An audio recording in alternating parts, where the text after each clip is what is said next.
আমি পেঁয়াজ আর তেল এখানে ব্রাউন করে নিচ্ছি,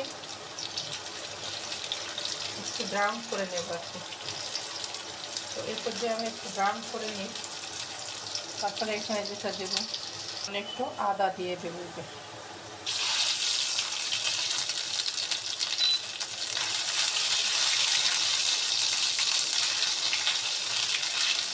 একটু দিয়ে দেবো এখন আমি থানকুনি পাতা বাটা ব্রাউন করে রেখেছিলাম, সেটা এখানে দিয়ে দিচ্ছি।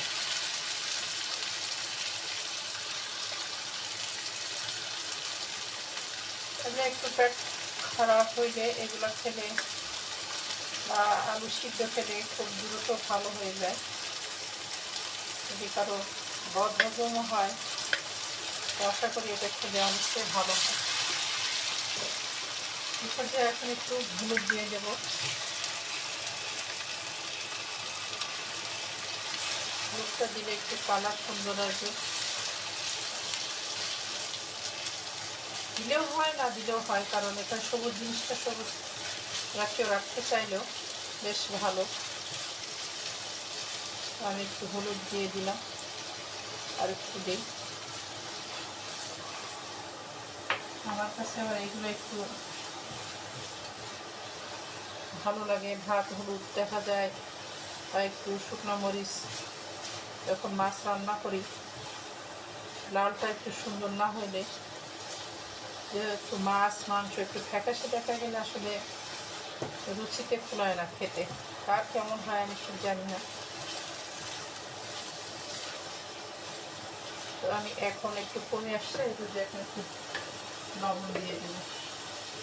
লবণটা পরিমাণে একটু কমই দেবো, কারণ বোঝাই যাবে না কতটুকু লাগবে এখানে।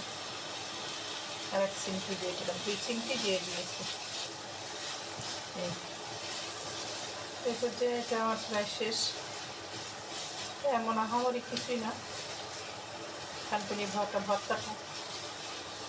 এরপর যে একটু দিয়ে দেবো এই যে সরিষা বাটা বেটে নিয়েছি, সেইটা এখানে দিয়ে দিচ্ছি। আর আমি হেল্পিং হ্যান্ড দিয়ে আমি আসলে কখনো কোনো কিছুই পারি না, শুধুমাত্র খাওয়ার কোনো জিনিসই আমি করাই না।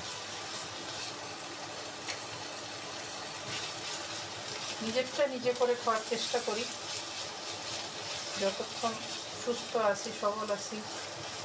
মানুষের উপরে কোনো কিছু চাপিয়ে দেওয়াটা ঠিক না, সেও তো একটা মানুষ,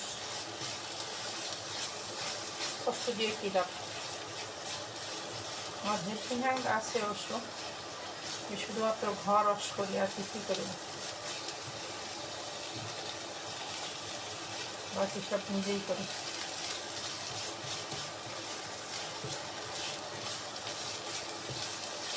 বাইরের কাটতেই তো সব নিজেরা করে খেতে হয়, করতে হয়। সবার ঘরে যখন খারাপ লাগে, কষ্ট লাগে, তো উপায় নেই, করতে তো হবেই সেখানে। আর এই বাংলাদেশের সুখ কি, কাজের মানুষ ছাড়া কেউ ঘরে ভাত খেতে পারি না আমরা। যদিও করি, তবে হালকা পাতলা কাজ করে, আমি খুব বেশি কিছুই পারি না তাকে দিয়ে, এটা যাতে লেগে না যায় সেজন্য এরকম এটা করলাম। তারপরে আর একটু দেবো, যেহেতু একটু সরিষা বাটা দিয়েছি, এখন একটু সরিষার তেলটা দিয়ে দিলাম এখানে। ভর্তার মজা হচ্ছে সরিষার তেল।